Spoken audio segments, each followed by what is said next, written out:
Hello, everyone. This is another Black Conservative. I'm Ryan Boland. Thank you all for joining me. I'm pretty sure most of you guys already have heard of the incident that occurred in Virginia where the football player in Virginia State shot and killed 3 of his teammates. Now, I just found this out several days ago, actually, from Brandon T. Tatum's video. I didn't get a chance to watch the video. I saw the heading, the title, but I didn't get a chance to watch the video. This morning, as I was researching on what topics to talk about, I came across an article dealing with the arrest of the individual young man that shot these 3 individuals.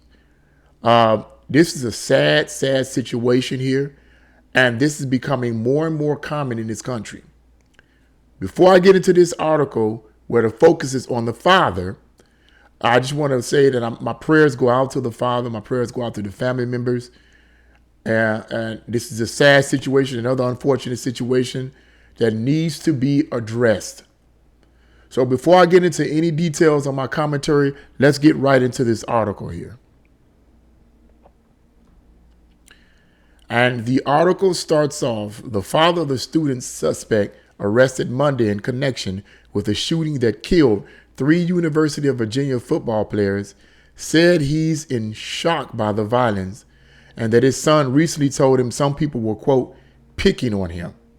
Christopher Darnell Jones Jr., 22, was arrested Monday, just so young, life is gone now, was arrested Monday just before 11 a.m. in Henrico County, Virginia, about 75 miles away from the campus in Charlottesville, where gunfire erupted around 10:30 p.m. Sunday.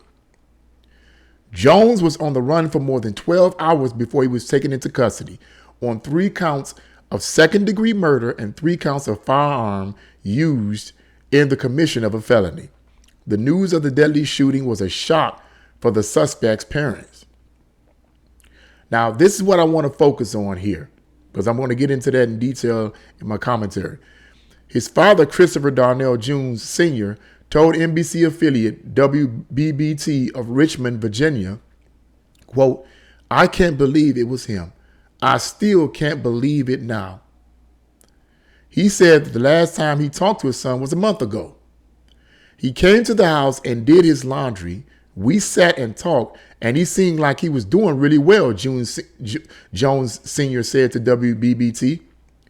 When we finally had a chance to talk, he said there were some people there who were giving him a hard time, but he still was upbeat and he was positive.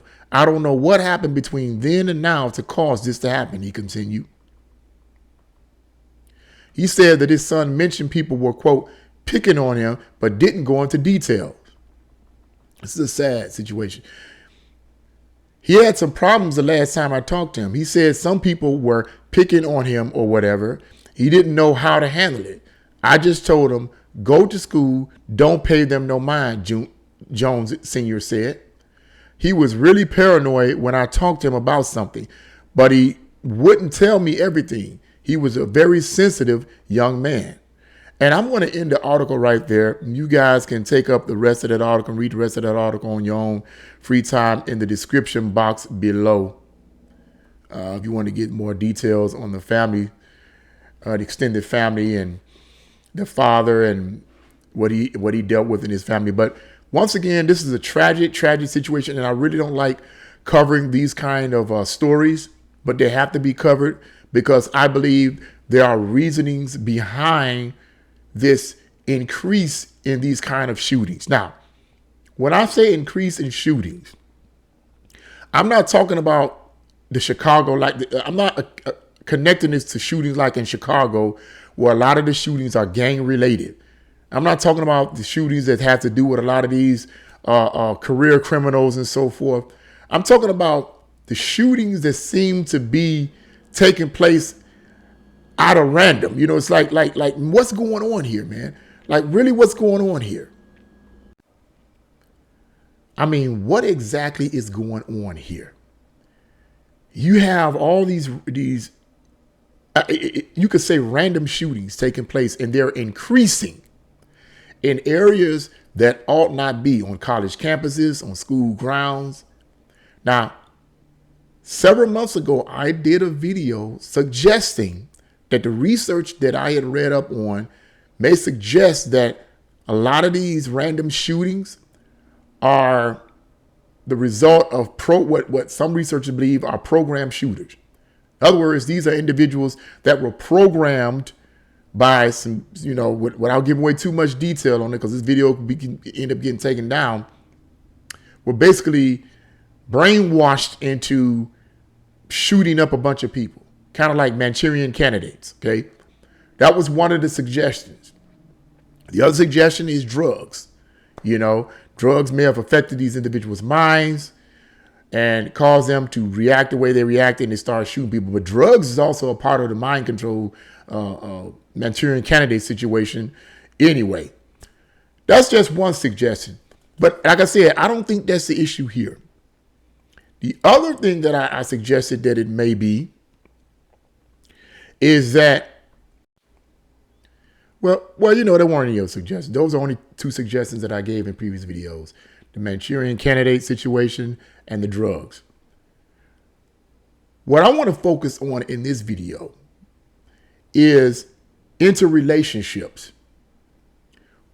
This may be a cause, in my opinion, of why we're having an increase in these random shootings in the schools and the college campuses, because you got to ask yourself a question. See, people don't ask questions. They don't ask questions. They don't see like what's going on here. It's almost, as a society, we've gotten to the point where when we see something like this or hear something like this, we go around feeling sad for a little while and then we go on about our business. I think that's a dangerous situation to be in, because it's gotten to the point where it's almost like it have numbed the mind of the masses, where they care, but then they don't care. And I get so leery and weary of seeing candle visuals with people walking around with candles and, holding up candles and wrapping teddy bears and all this type of stuff around poles. I get so leery of seeing that kind of stuff. I get so leery of seeing that kind of stuff. And I don't think I understand people responding to the violence, but we got to come up with viable solutions. Now, let me make this point. I personally believe that in part, one of the reasons why we're having an increase in these kind of school shootings and an increase in all of this negative reality in our school systems and all over this country in general, but particularly in the schools, is because we decided, or the masses consciously allowed the government to remove prayer and moral values out of the school. Now, I know that's not a popular belief system. I know a lot of you that's watching this video probably don't. I'm not spiritual. I get it. I respect that, but I am.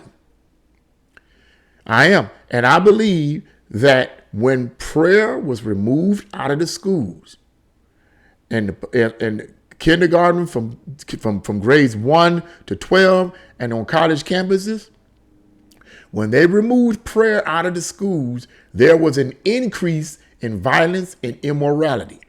Now, was there violence before then? Was there immorality before prayer was in the schools? Yes, there was. But it's nowhere near what it is now. Now, I'm giving solutions now, in my opinion, okay?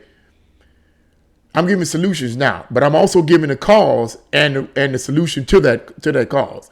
So we removed prayer out of the schools, and all of a sudden there was and this happened during the 60s. Afterwards, there was an increase in this kind of activity. Now, there seems to be a correlation between the two. Now, if we were to institute prayer back into the schools, is that going to hurt anybody? Somebody may say, well, you forcing religion on people. That's not forcing religion on nobody. If you're in a classroom and the teacher says, let's have a word of prayer, you won't have to pray. They're not going to force you to pray. You don't have to pray. Let's have a word of prayer. And they go into prayer. God protect us in this church. I guarantee you, if that's instituted all over this country, there will be less acts of violence like this. There still will be, but less of it. because I personally believe in the spiritual realm. So I believe in part that this is spiritual, and it's going to continue to be that way as long as America keeps departing from morals and values and principles. But another thing I wanted to talk about, and I mentioned this earlier, I believe, is interrelationships, communication. I believe that we as a society have become so disconnected due to our obsession with social media and entertainment that we don't spend time talking with one another, communicating with one another. I see this all the time on my job. I see this all the time. I'll see two couples, young people walking down the street, and it'll either be the young lady or the young boy. Usually it's a young lady on their cell phone, on their phone, talking at the same time, and while their boyfriend or girlfriend is trying to talk to them, they're on their phone, walking down the street, not looking around, not looking to the right, not looking to the left, not paying attention to their surroundings at all. They're in their phone while they're with their boyfriend or girlfriend. How is that communication? No wonder there's such a disconnect, because we become, in my opinion, in my view, we become obsessed with social media. We become obsessed with entertainment, with feeling good. So there's no intercommunication. And when there's no intercommunication, there is no emotional connection. And when there's no emotional connection, when something like this is more applicable to happen. When you become disconnected from family members, and I'm not saying this is the case with this father, because according to the article, the father stated that he hadn't talked to his son in a month. And I mean, I've been in situations like that too. I haven't talked to my son in a month, but my son is 17 years old. This father's son was 22 years old. My son is 17 years old. He's old. He's about to be 18 January, you know what I'm saying, January the 20th. He's becoming a young man. So I give him his breathing room, okay? So, but I still stay in contact with him.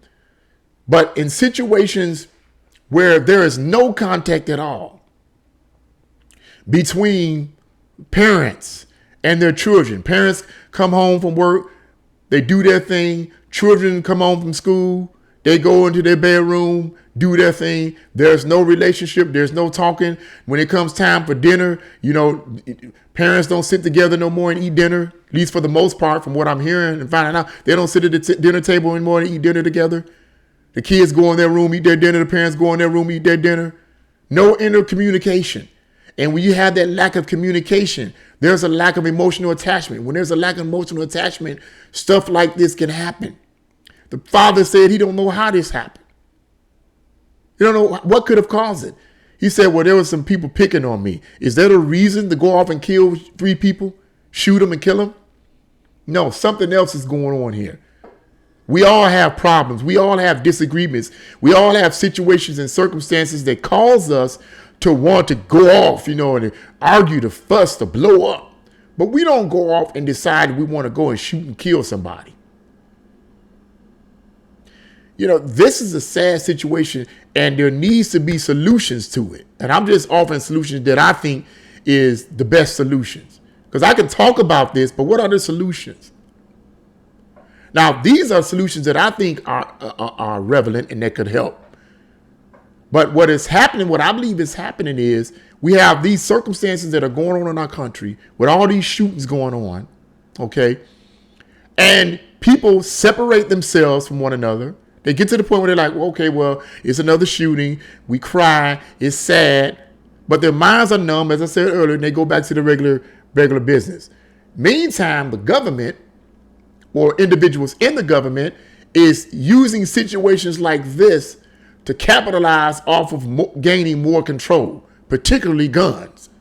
First thing Democrats going to start probably saying is we need to get rid of guns, guns, guns, guns. The problem with that philosophy is that Virginia, okay, has some of the strictest gun laws. So you can't yak and poop and pop about gun laws and controlling guns, because Virginia has one of the strictest gun laws in the country. So what really is the issue? Something's going on in the minds and the hearts of the public that is causing this. And like I said before, part of the reason I believe it is because they have removed prayer out of the schools. They removed moral values out of the schools. They said there's no such thing as right or wrong anymore. That it's all relative. What's right for you is right for you, and what's wrong for you is wrong for you. It's based on your personal opinion. So if I personally feel like I want to go and gun somebody down, there's no definite right or wrong. There's no thou shalt not kill. That's in the Bible. That's spiritual. That's religious stuff. Keep religion out of it. Really? Really? Is that the solution? I don't think so. I think we need to bring it back in. I think the Ten Commandments need to be brought back into the schools. I know I'm being very forward with this, but what I believe. I believe that there needs to be more communication. I believe in the ending of this video, I believe that every now and then we need to shut off the TV. We need to close down Facebook, Instagram, YouTube, whatever, and we need to just talk. Let's just talk. Let's just have a conversation. Let's go out to the park. Let's go out to the park and have a good, let's talk. Let's read. Oh my God, read? What? You talking about read? Oh, that's, oh my goodness. Let's have communication. There's a lack of that in our society. And I believe that these elements that I just mentioned is what's causing or leading up to these kind of actions. Once again, my prayers go out to the Father. I know this is devastating to him. It would be devastating to me. It would be devastating to me. Like I said, I'm a father of a 17-year-old. He's about to be 18. And here's the part about it. My son wants to be a professional basketball player. He wants to be in the NBA. Same situation. Difference is he wants to be a basketball player. So I pray and I pray and hope that it never happens. But I try to stay in contact with my son as much as I possibly can. You need to talk to me. Talk to me. Don't go off and let this stuff go on in your head. Talk to somebody. Talk to somebody. If you feel these thoughts are overwhelming you, don't let it overwhelm you. Go and talk to somebody that you know has a stable life and has a stable mind. Go talk to them. It's not worth you taking the life of somebody else. Unless you just blank out and don't know what happened and you conscious of going into school and doing this, you need to talk to somebody before you make that decision. Because once you make that decision, your life is over, man. Your life is over. Talk to somebody. I don't know who I'm talking to here, but talk to somebody. Don't let your thoughts be overtaken by the enemy in your own mind. I just wanted to say that. I know I'm coming off as preaching, but man, this is a serious situation, and I think it needs to be addressed the way I see it, from another perspective, and not let's take away the guns nonsense that the Democrats obviously are going to start mentioning.